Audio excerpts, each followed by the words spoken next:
Bueno, buenas noches a todos y nos encontramos de nuevo en el Anillo Azul. Hoy vamos a hablar de lo que serían las estrategias del ego. En cualquier ambiente acontece lo que en la nutrición o en la buena lectura, que no se vive de los alimentos o conocimientos más o menos apetitosos, sino de los que son saludables y se digieren formando en el cuerpo y en la mente más potencia que debilidades. Entonces, es decir, tenemos alimentos que no tienen nutrientes, tienen calorías y tenemos lecturas, tenemos libros o conocimiento, digamos audiolibros, que no precisamente trabajan para la luz, sino que trabajan para fuerzas involutivas. También el hecho de seguir muchas líneas de pensamiento de luz, esto trae confusión, por eso es bueno, digamos, elegir 3 o 4 líneas o caminos luminosos y a partir de ahí no salir de ahí, para la redundancia, sino que establecer una especie de coherencia entre lo que vamos leyendo. Entonces de esa forma vamos a tener más potencia que debilidades. Bien, buena alimentación y una buena lectura nos va a traer entonces una digestión mejor, tanto en el cuerpo como en la mente y en el cuerpo causal o yo superior. Toda la psicología está encaminada a robustecer el ego. Incluso los psiquiatras freudianos insisten en que el individuo requiere un ego enérgico. Y por eso la educación es un esquema para impulsar la codicia mediante condenas y o recompensas, para transportarte por un rotundo sendero. Es decir, toda la sociedad, la educación, los profesionales de la salud, no todos, pero la mayoría, se encaminan a al refuerzo del ego. En un principio, obviamente, el niño necesita una identificación, una personalidad, un nombre y un pequeño ego para poder desarrollarse en la sociedad. Pero luego, ya en la adolescencia, nosotros podemos ir sacándonos esas cáscaras de nueces que no corresponden y a partir de ese momento empezar a buscar al yo superior, al yo interno. Es justamente ese ego que es creado por una sociedad ficticia, ilusoria, la que va tapando el yo superior, que sería nuestra alma o nuestro maestro interno, como hemos visto en otros vídeos. Entonces, mediante condenas y o recompensas para transportarte por un rotundo sendero. El sendero de la competición, la violencia y la falta de respeto al prójimo. Bien, ¿por qué una persona compite con la otra? Porque al aplastarla, su ego siente satisfacción, una satisfacción por supuesto patológica, pero la siente, y los que forman monopolios también sienten satisfacción destruyendo otras empresas, o en el mismo esquema escolar, cuando un alumno sobresale por encima de los demás, el mismo sistema hace que reciba una recompensa y el que saca un 1, por ejemplo, recibe una condena.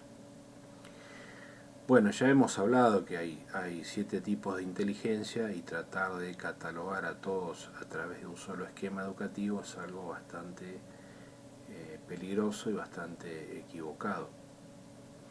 Así que o hay una revolución en la educación o van a seguir hablando de Paulo Freire, que hizo su aporte positivo, pero de ahí no salió, tiene un límite.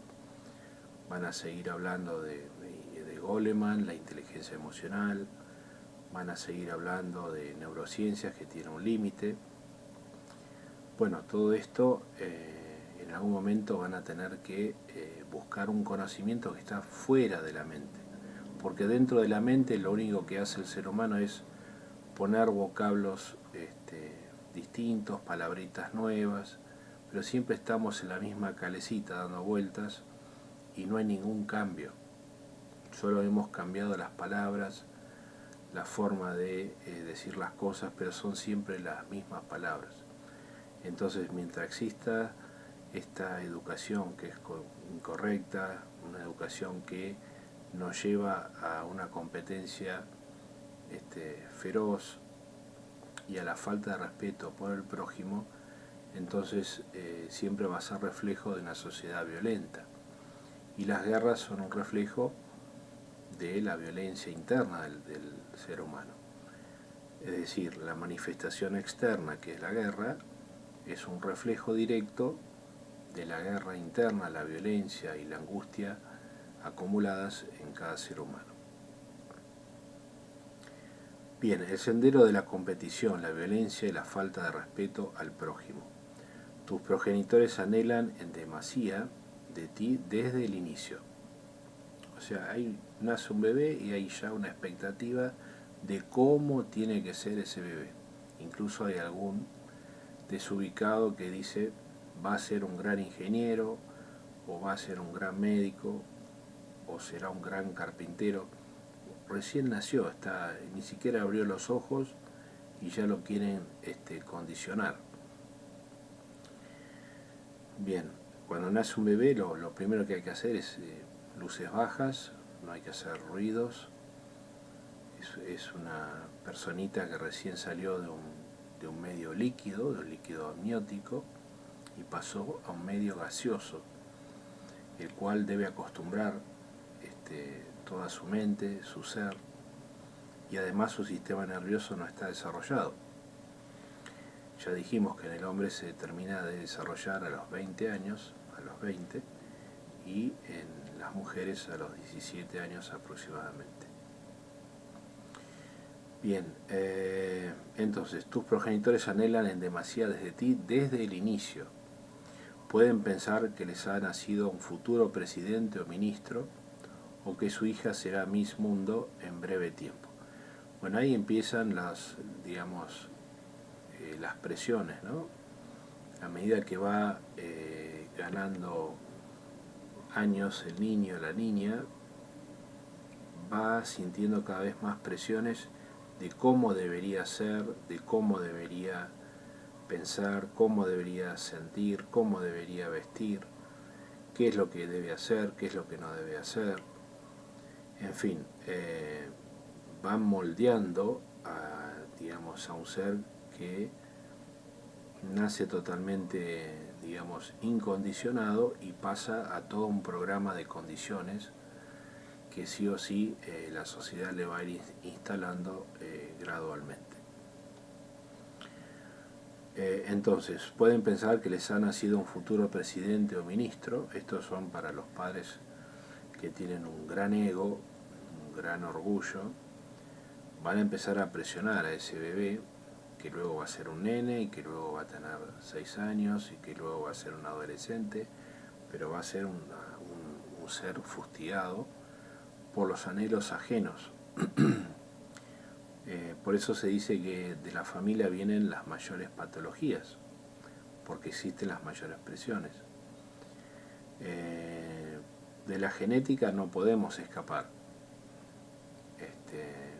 pero si desarrollamos la conciencia y tenemos personas tóxicas, como se dice actualmente, entonces si tenemos a un familiar que es totalmente destructivo en cuanto a nuestra evolución, tenemos que tener en cuenta nuestra genética por encima, nuestra conciencia por encima de la genética.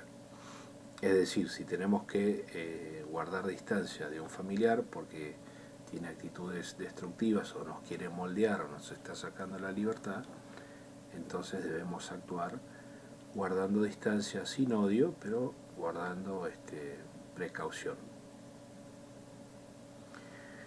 Bien, los papás te ajustan desde la génesis de tu niñez para que, a menos que manifiestes tu mérito, seas un inútil. O sea, si no desarrollas el mérito que ellos están buscando, o que la sociedad está buscando, o que los amigos de tus progenitores están buscando, los vecinos, etc., te van a considerar un inútil, ¿no? Y hay todo un esquema, ¿no? Hacer una carrera universitaria. Hay personas que no quieren estudiar o quieren trabajar. Hay personas que pueden tener hijos o no pueden tener hijos. Hay personas que quieren tener hijos y no pueden.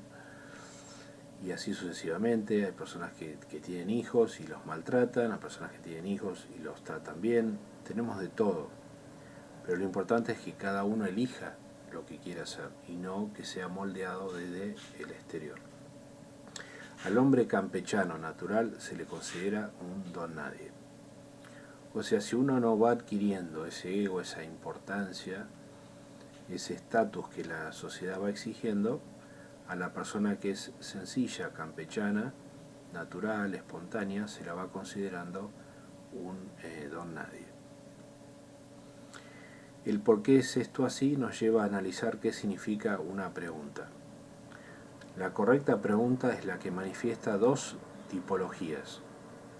Uno, diferenciar los niveles de hondura y los grados de probabilidades de respuesta.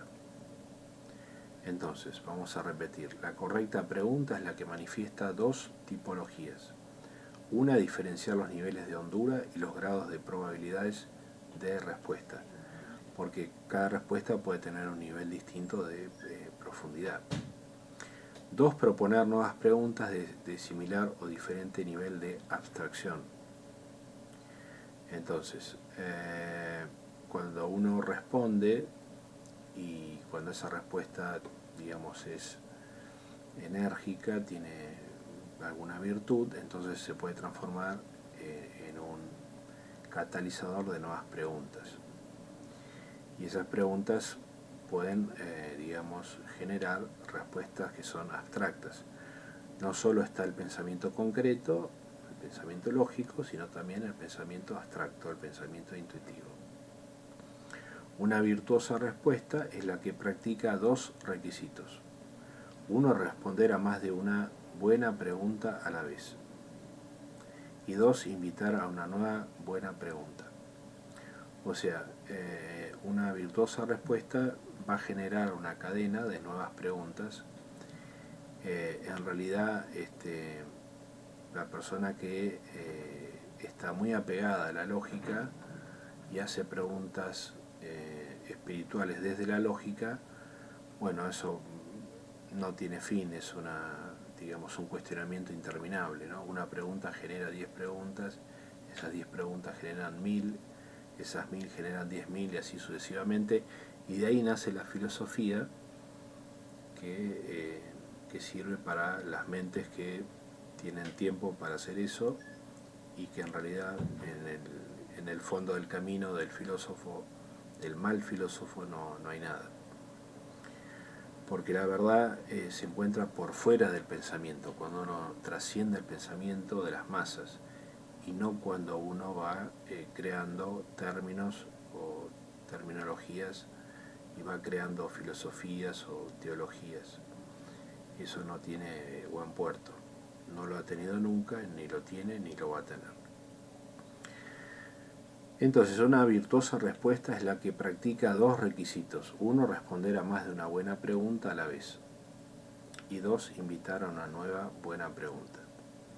Preguntarnos qué es el ego es una buena pregunta, que requiere de muchas respuestas de diferentes niveles de análisis y que invitan a nuevos cuestionamientos. Desde la lógica, una pregunta derivará en miles de preguntas más, como recién dijimos. Es una ansiedad geométrica que posee la mente.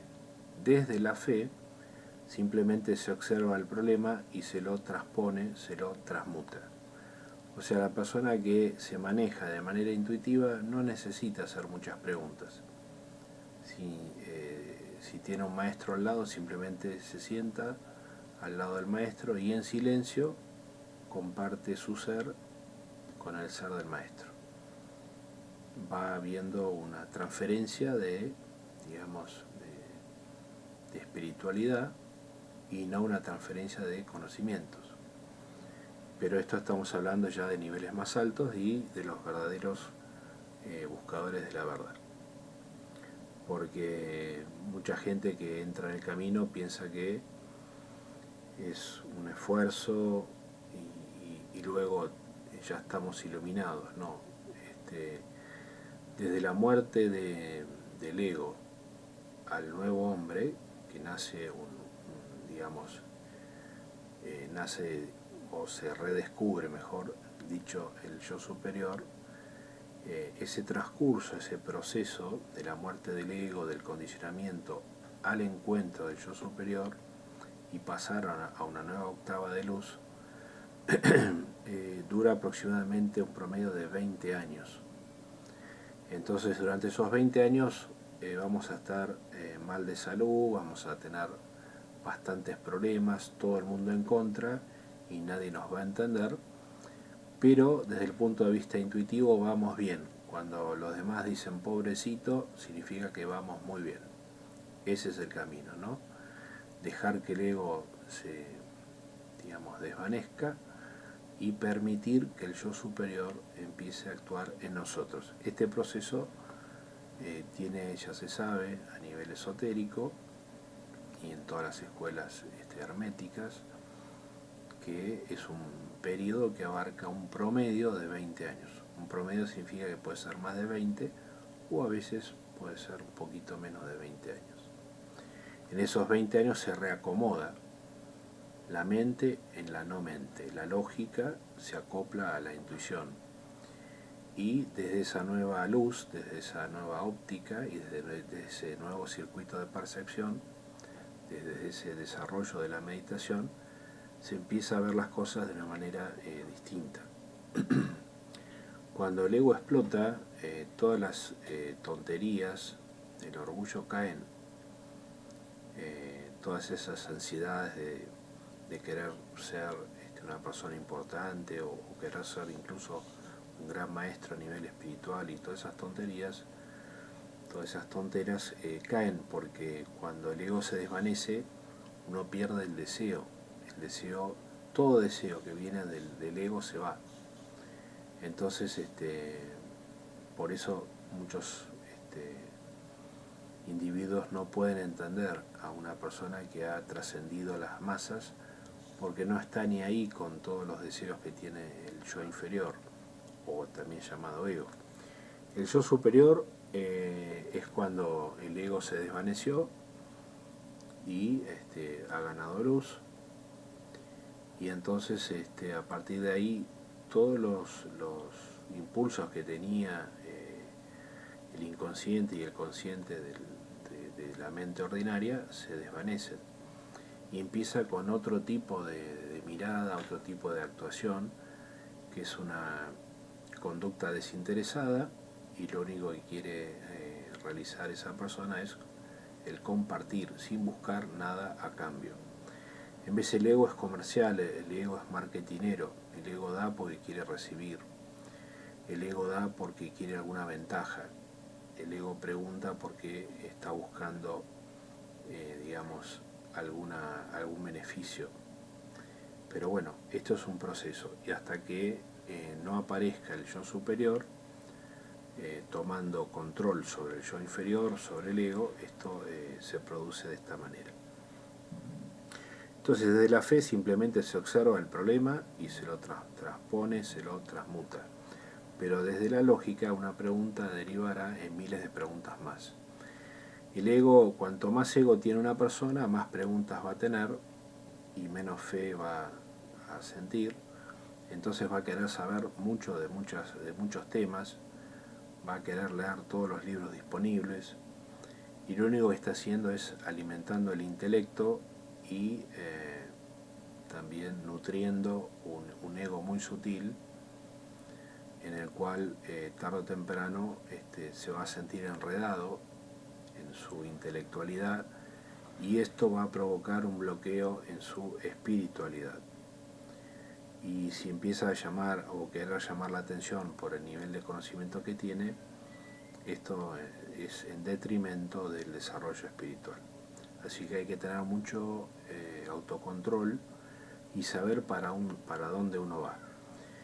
Y utilizar el conocimiento para aplicarlo en el momento propicio en uno mismo o en los demás y en forma desinteresada. Esto se llama sabiduría.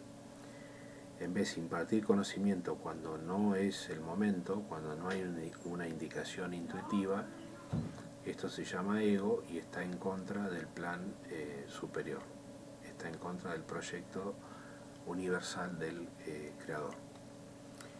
Bien, el hombre natural de buen corazón no ha sido hasta ahora el propósito de la masa.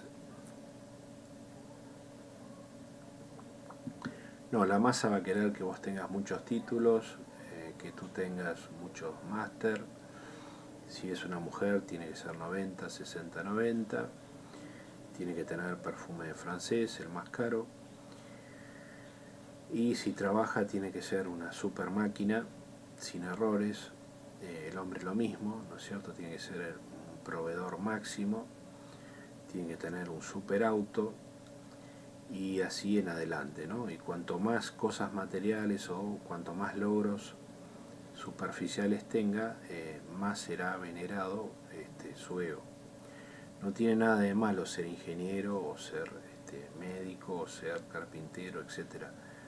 Siempre y cuando uno no pierda la espiritualidad. Cuando el ego envuelve al yo superior y lo asfixia con sus diplomas y sus certificados y sus máster, todo eso implica entonces un retroceso a nivel espiritual.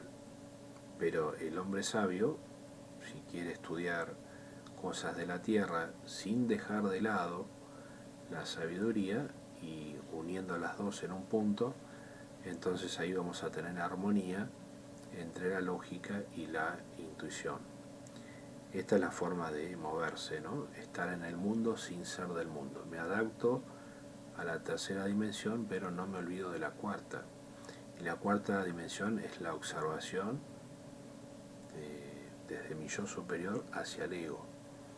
Yo tengo que estar en testigo, tengo que estar, haciendo una observación y guardando distancia de mi ego, de mi yo inferior, que me fue implantado desde niño. Bien, entonces el hombre natural de buen corazón no ha sido hasta ahora el propósito de la masa. Y mientras sea masa, nunca lo va a ser. Y el hombre natural que posee sentido común no puede ser la finalidad, porque nacemos espontáneos, sinceros. Entonces, la masa siempre va a estar en contra de la espontaneidad. Y paradójicamente, cuando el adulto, que ya está contaminado, ve a los niños que están alegres, espontáneos, están saltando y están muy contentos, ese impulso negativo que ellos tienen va a hacer con que sean reprendidos o que esa diversión que ellos están teniendo se termine y que vuelvan todos tristes a sus casas, ¿no es cierto?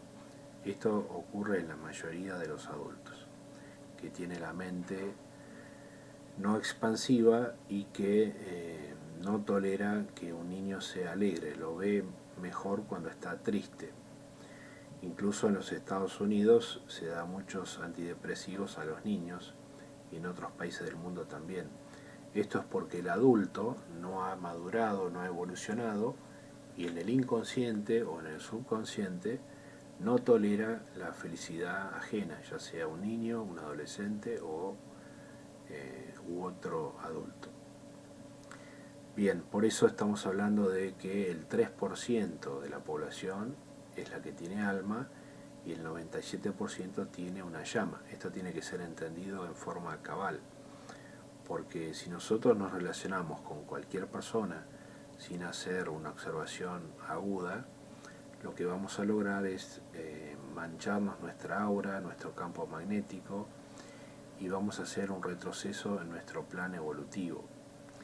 Si la persona que tenemos enfrente agradece, reza, tiene pensamientos elevados, es positivo, no tiene tendencias destructivas, es moderadamente, digamos, justo, entonces esa es la persona a la cual se le puede impartir un poco de,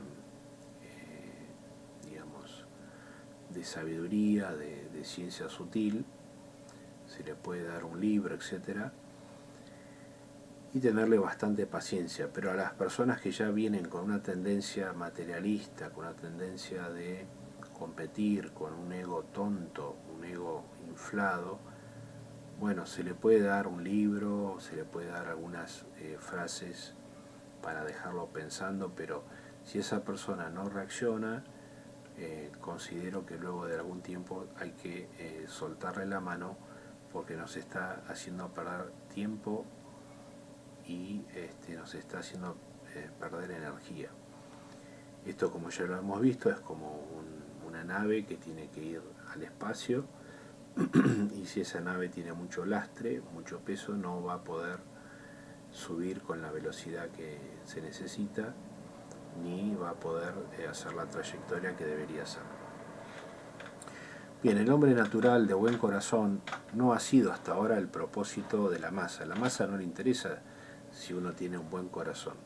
No, a la sociedad le interesa que uno tenga un corazón de piedra, porque la sociedad necesita soldados para proteger sus fronteras, necesita que la persona esté tan robotizada que pueda matar a otro ser humano y no sentir nada. Eso se llama defensa de la soberanía, ¿no? Las guerras entonces están para justificar el instinto asesino, y como son guerras, entonces está todo bien. Yo puedo apuñalar, puedo matar, puedo traicionar, puedo lanzar un misil, puedo hacer lo que quiera, total estamos en la guerra, y en la guerra vale todo.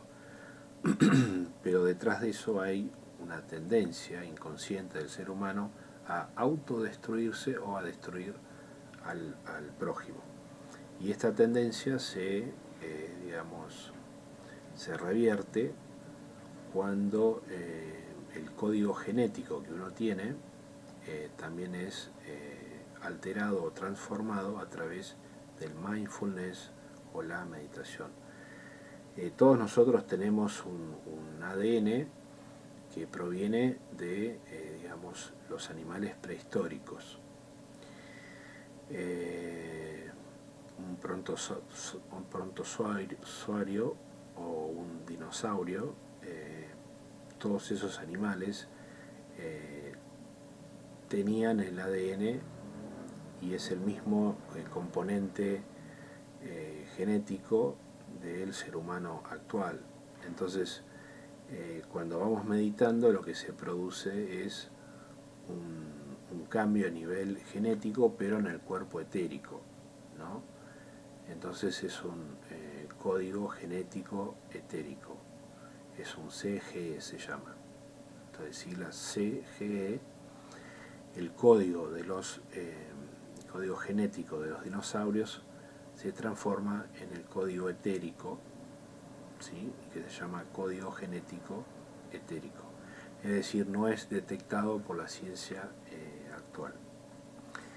Bien, y el hombre natural que posee sentido común no puede ser la finalidad, porque nacemos espontáneos, sinceros. Y la sociedad se basa en la mentira, se basa en el error. La sociedad se basa en los pensamientos de baja vibración.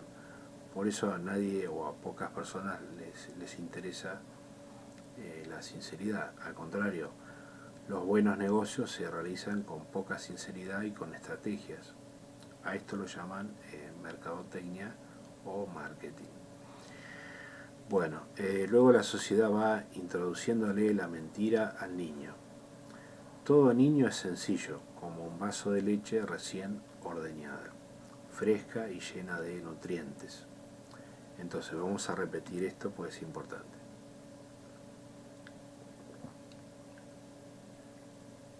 Todo niño es sencillo, como un vaso de leche recién ordeñada, fresca y llena de nutrientes. Posteriormente, los progenitores o responsables comienzan a colocar conservantes y colorantes a esa leche pura. Luego de la pasteurización, que sería la educación, la leche pura se transforma en un líquido blanco sin ningún nutriente.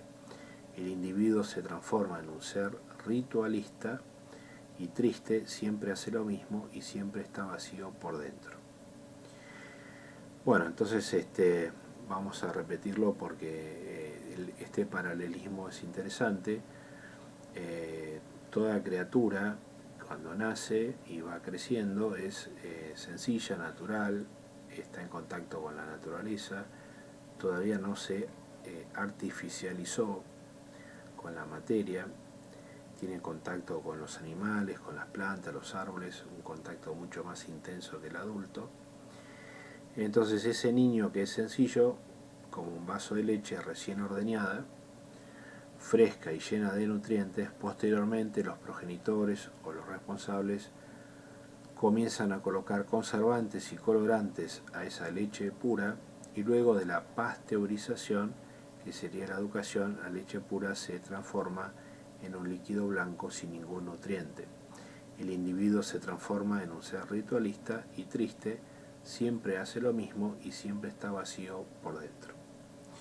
Inmediatamente los maestros, profesores, los sacerdotes, los políticos, el Papa, todos se ponen de acuerdo para que seas alguien en la vida a una costa de la aniquilación de la espontaneidad y la creatividad y la felicidad que teníamos cuando éramos niños. Por eso se habla del paraíso de la niñez, ¿no es cierto? Ahí teníamos todo, la creatividad, la esperanza, teníamos la visión de un mundo hermoso, y a medida que vamos creciendo nos vamos desayunando con todas las malas hierbas del adulto. El adulto siempre le deja al niño un mundo feo, un mundo de guerras, de violencia, un mundo falso. Entonces el niño va sufriendo a medida que va creciendo y cuando se transforma en un adolescente, adolece, es decir, sufre, choca contra esa realidad porque ese paraíso se va destruyendo de a poco y se tiene que ir adaptando a un mundo totalmente hostil y muy distinto a lo que veía cuando era una criatura. Porque si no tendrás desperdiciado tu tiempo. Tiempo es dinero, tiempo son criptomonedas y resulta que es justo lo inverso. Entonces la masa te va a empujar hacia el dólar, hacia el euro, las criptomonedas, y te va, digamos, a poner en un enfoque totalmente limitado, ¿no? Todo es dinero, todo es salario, todo es, digamos, riqueza, y nos olvidamos de las riquezas interiores, que son las que justamente nos van a mantener en orden la mente, la salud del cuerpo y la salud en las emociones. Y el contacto, por supuesto, con el cuerpo causal o yo superior. Bueno, entonces no hay que olvidarse de este tema del código genético, ¿no? Los dinosaurios y prontozoarios también han, digamos, hecho un cambio. A ellos han desaparecido, pero han generado una continuidad genética con respecto a esto, y esto es lo que el ser humano está viviendo en su código genético, que es violento. En vez del código genético, que es etérico, tiene una tendencia a la no violencia, una tendencia al compartir, y todas las personas que están meditando se van, digamos, beneficiando tarde o temprano por este descenso del nuevo código genético que viene desde el yo superior al cuerpo etérico. por eso no es constatable con un análisis de sangre, ni con tomografías, ni ningún instrumental, porque pertenece a una dimensión que está más allá de la dimensión por la cual se construyen todos los instrumentales de la Tierra. Entonces, tiempo es dinero, time is money, como se dice por ahí, tiempo son criptomonedas, y resulta que es justo lo inverso. La mente sana y pura del niño se convierte en la mente sucia y astuta del adulto. Ya está adulterado y todas sus acciones estarán, manchadas por el orgullo hasta llegar a la tumba, excepto que ocurra alguna experiencia sutil para revertir esto. Es decir, el niño es manejado, es condicionado, el adolescente también, el adulto también, y revertir esto, requiere de una introspección. Todos los 5 sentidos están volcados hacia afuera, pero si nosotros empezamos a mirar hacia adentro y a buscar nuestro maestro interior, esto se llama introspección. Esta introspección es lo que nos va a, beneficiar en un autoanálisis interior, y esto es lo que nos va a unir tarde o temprano con nuestro yo superior. Bien, me contaron que un día Barrabás fue a comer unas hamburguesas con otros colegas. Querían robar un banco, pero sus egos no deseaban que fuese un robo más. Querían que fuese el robo del siglo. Entonces, me contaron que un día Barrabás fue a comer unas hamburguesas con otros compañeros. Querían robar un banco, pero sus egos no deseaban que fuese un robo más. Querían que fuese el robo del siglo, el gran robo. Entre pitadas de cigarrillo y mordiscos de carne con mostaza, se les ocurrió cómo ingresar al banco. Estarían todos vestidos de policía e irían en un patrullero dentro del horario bancario. Luego cerrarían las puertas del banco, bajarían las cortinas, pondrían a todos los empleados y clientes acostados contra el piso, mientras con máquinas especiales abrían las cajas fuertes. Pero al abrir una de las cajas se encontraron que las joyas y dólares que habían dentro eran del abuelo de Barrabás. Y ahí empezó la discusión, pues la premisa inicial era que todo lo recaudado era de todos y que se iba a repartir entre todos. Como se ve, todo lo que no está de acuerdo a la ley espiritual y todo lo que contraría el correcto uso monetario tiene un final infeliz, sea en esta vida o en las posteriores. Bueno, por problemas personales que tuve en estos días, he dormido muy poco, solamente 2 horas, tuve que resolver problemas urgentes, entonces, me siento bastante cansado, y si en algún vocablo cometo un desliz, pido disculpas, pero he dormido muy poco. Pero el vídeo lo estoy haciendo igual, a pesar del cansancio y a pesar de todo lo que ha ocurrido. Bien, entonces, tenemos que estarían todos vestidos de policía, intentan entonces robar un banco, y el ego, claro, quiere que sea el mejor robo de todo el siglo. Bien, todo lo que sea una conducta equivocada a nivel económico, después va a tener un retorno para equilibrar esa situación, ya sea un robo o una situación anómala económica o algo que se generó, todo eso tiene un retorno, y esa persona que tal vez obtuvo dinero incorrectamente va a perder ese dinero, y también va a sufrir intereses del principio de causa y efecto. Bueno, ok. Entonces, al abrir una de las cajas se encontraron que las joyas y dólares que había dentro eran del abuelo de Barrabás, y ahí empezó la discusión, pues la premisa inicial era que todo lo recaudado era de todos. Como se ve, todo lo que no está de acuerdo a la ley espiritual y todo lo que contraría el correcto uso monetario tiene un final infeliz, sea en esta vida o en las posteriores. Si no existiera la ley de causa y efecto, entonces esto sería una jarana, sería una fiesta, y nunca habría una armonía en el universo.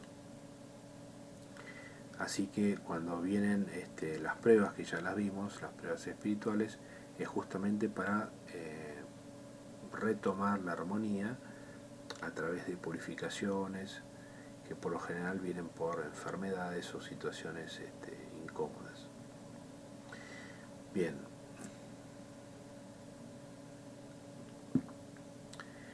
Blaise Pascal, pronunciación en francés, que nació en 1623 y desencarnó en 1662. Blaise Pascal fue un matemático, un físico, un filósofo. Y Pascal decía, el corazón tiene razones que la razón no entiende. Vamos de nuevo. Pascal decía, el corazón tiene razones que la razón no entiende. Es decir, los caminos de la intuición no son entendidos por la lógica, pero también tiene una razón de ser, digamos, el pensamiento intuitivo. Y esto es captado por la persona que medita, por la persona que está más atenta o intenta estar en el momento presente, como ya lo vimos en otros vídeos. Bien, y este asunto del ego se les escapa a la razón de casi todos. Todos son títeres del ego, excepto los buscadores de la verdad. Puedes llegar a ser el presidente de las Naciones Unidas, de la ONU, pero ante el boxeador escocés Josh Taylor te sentirás desnivelado, te sentirás muy apocado. No tienes esa potencia irracional.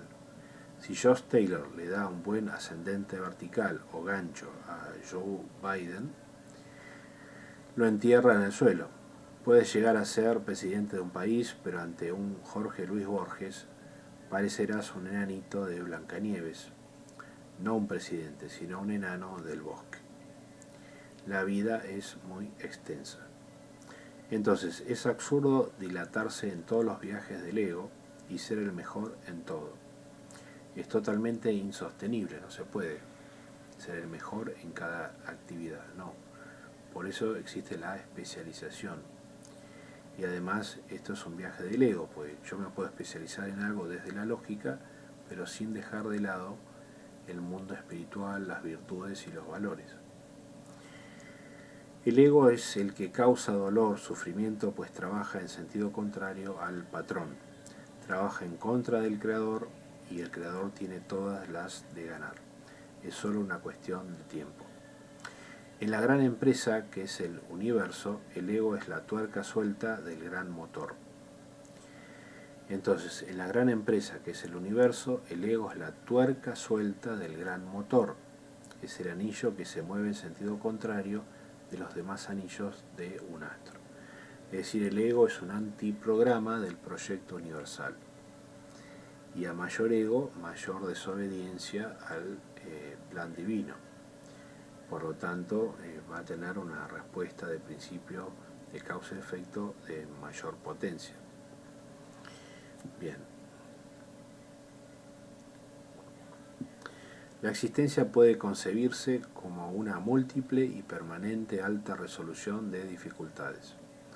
El pensador más razonable e intuitivo investiga la realidad día a día.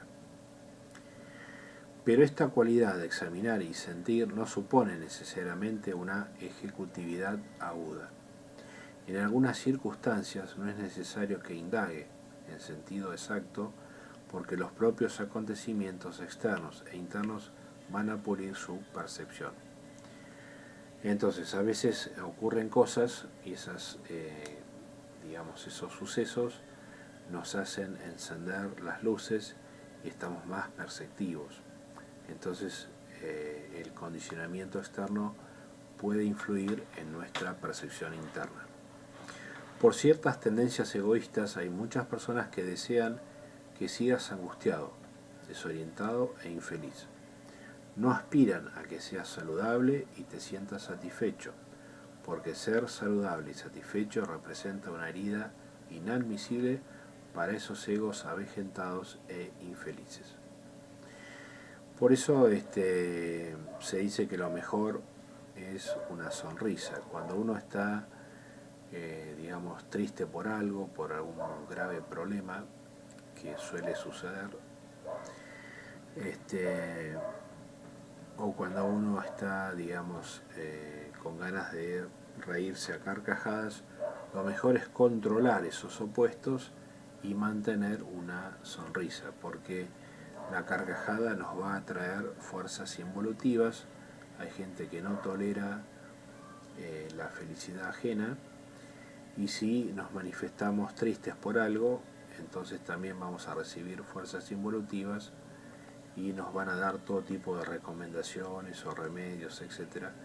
Entonces lo mejor es permanecer con una sonrisa, que es,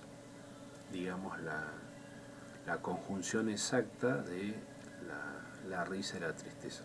Una sonrisa es lo más sabio que uno puede tener cuando uno se relaciona con el prójimo. Excepto que sean buscadores de la verdad, donde uno puede relajarse un poco y puede compartir ciertos conocimientos con alguna risa o lo que sea. Por eso nadie quiere ser campechano, espontáneo, nadie quiere parecer un inexistente frente a la sociedad. Y sí, para la sociedad, una persona que medita solamente es un inexistente, ¿no es cierto? La sociedad va a exigir títulos, va a exigir máster, va a exigir niveles de inglés, proficiency, va a exigir que sea un Bill Gates de la computadora, etc. Si tiene 14 años le va a pedir 24 años de experiencia y cosas así ridículas. Y la enseñanza espiritual reside en que debes sentirte a gusto contigo mismo, que debes reconocer tu yo superior que está siendo cubierto por tu yo inferior o ego. Cuando el ego es observado desde el yo superior, el ego empieza a desvanecerse gradualmente. Para observar nuestro yo inferior, debemos guardar distancia de nuestro ego y observar. Bueno, esto era lo que estábamos hablando hace unos minutos, ¿no? Observar que nosotros no somos el ego, no somos lo que nos han hecho creer. El ego es una máscara que se fue desarrollando con el qué dirán durante toda la vida. Es hora de no depender más de opiniones ajenas y ser señor de nuestros propios pensamientos y sentimientos. Convertirse en otro es el padecimiento, y ser uno mismo nuestro verdadero rostro, nuestra verdadera esencia interior. Pero la sociedad no te deja ser uno mismo, te va poniendo trabas, va poniendo palos en la rueda, en la carreta, y va a querer que nosotros hagamos lo que ellos quieran, y no nos van a dejar ser originales ni nosotros mismos. Nos van a tener siempre en contra. La persona que es original, espontánea, va a tener siempre esta contienda, ¿no? De él quiere ser él mismo y la sociedad quiere que él se maneje de otra manera. Bien, pero ser sencillo, estar satisfecho, saludable, agradecido, es algo que no te han dejado experimentar. Este tejido social mundial no te ha dejado en calma un solo instante, y tan solo conoces una ruta, la ruta del ego. Cuando la universidad, y más específicamente las carreras universitarias, se reprenden por ser muy teóricas, no es porque en ellas se teorice mucho, sino porque se teoriza mal.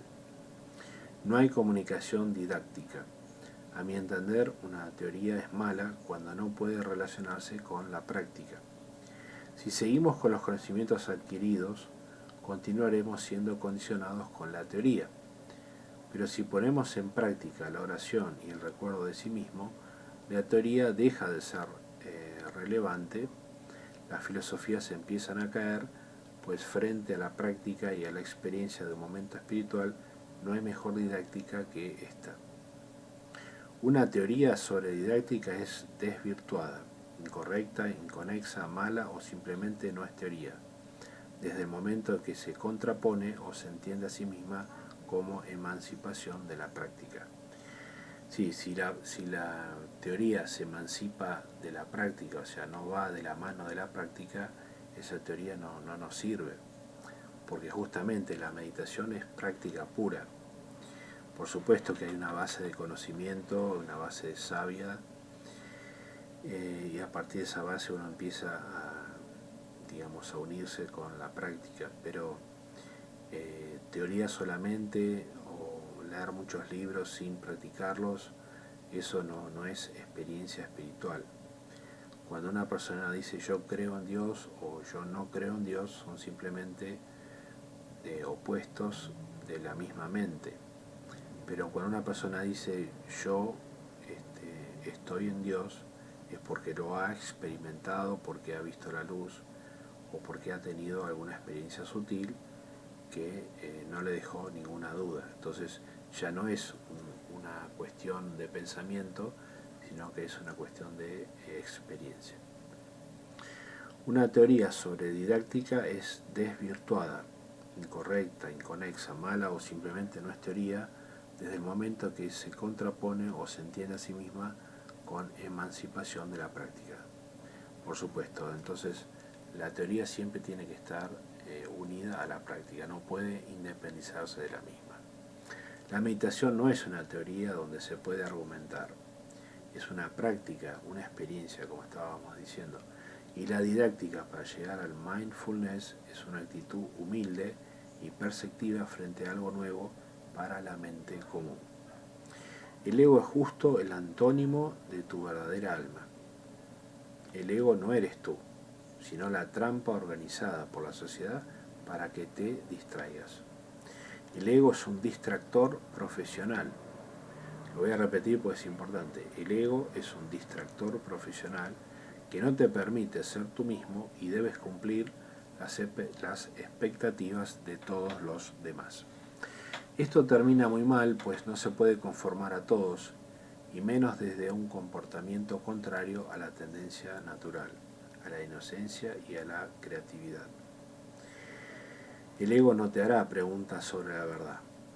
Al contrario, el ego quiere que uno siga en la mentira, que uno siga en lo falso, en lo ilusorio, porque el ego se alimenta de la violencia, se alimenta de ese código genético prehistórico, que es un código genético que tiende hacia la violencia, hacia la guerra, hacia matar o autodestruirse. Bien, entonces el ego no te hará preguntas sobre la verdad. A menos que te liberes del ego, jamás llegarás a relajarte y conocer la miel de la divinidad. Porque al principio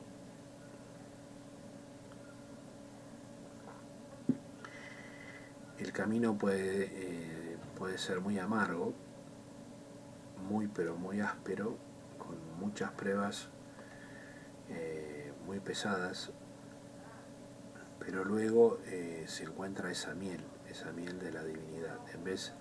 El ego puede empezar con ciertos placeres, pero la finalización de ese proceso de ego es cuando un ciego guía a otro ciego, ambos caen en el abismo, ¿no? Como lo hemos visto en la parábola del ciego. Nacimos con un alma pura, después comenzaron a elaborarte un falso ego. Eres católico, budista, de raza negra, capitalista, socialista, un político revolucionario, etc.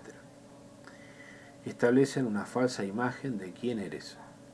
Te colocan un nombre, un apodo, y en torno a esto introducen intereses, codicias, condicionamientos. Condicionamiento significa que yo te acepto con la condición de que hagas lo que yo quiera. Yo te acepto en mi empresa siempre y cuando hagas y te condiciono de acuerdo a lo que yo pienso. Yo te acepto en mi núcleo familiar siempre y cuando cumplas mis condiciones. Entonces esto es el control que hace un ego sobre otros egos y claro, disfruta de someter.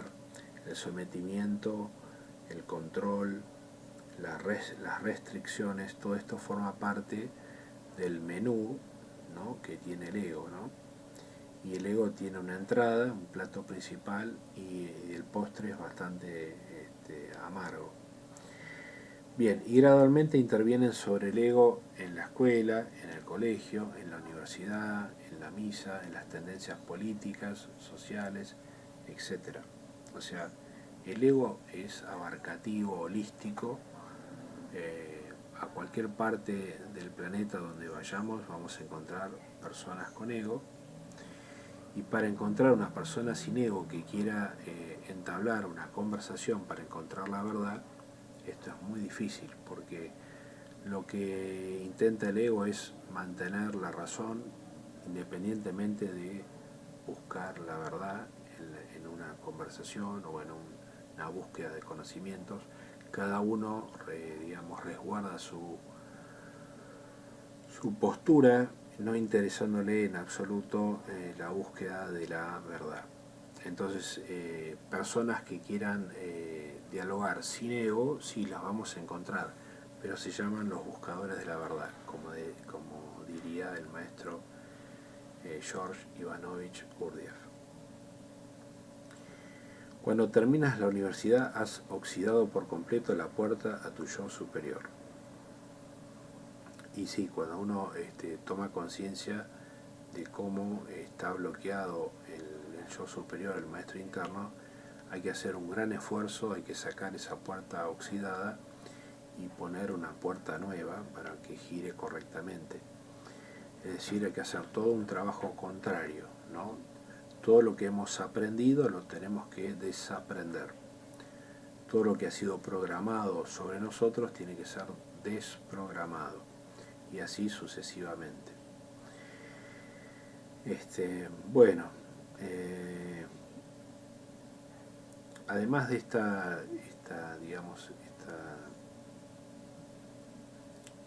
asunto que estamos viendo de las estrategias del ego, me gustaría participar un mensaje del Maestro Jesús que invita a todos los buscadores de la verdad a conectarse con él todos los días a las 15 horas.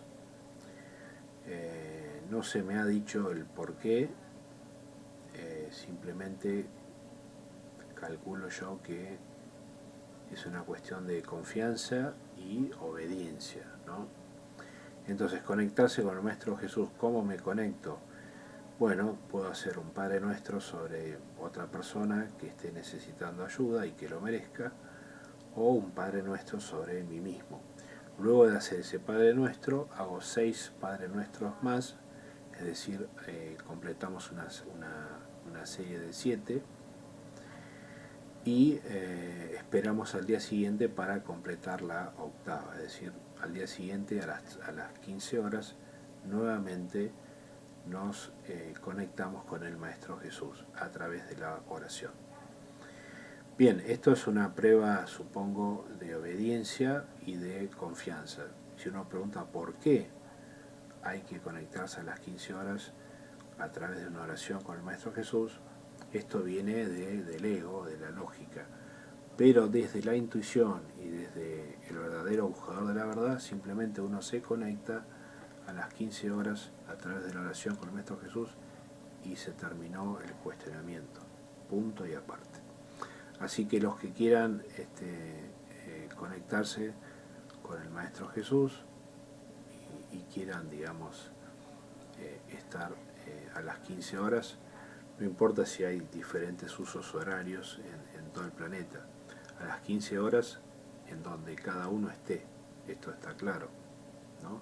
A las 15 horas de Portugal, a las 15 horas de Argentina, a las 15 horas de Japón, etc. Pero tiene que ser a las 15 horas, ¿sí? Esto es lo que ha manifestado el Maestro Jesús. Bueno, hasta acá llega, digamos, este encuentro y me voy a descansar, estoy muy fatigado. Pasé varios días intentando resolver problemas bastante fuertes. Así que bueno, deseo que todos puedan estar lo mejor posible dentro de este cuadro mundial que estamos viviendo.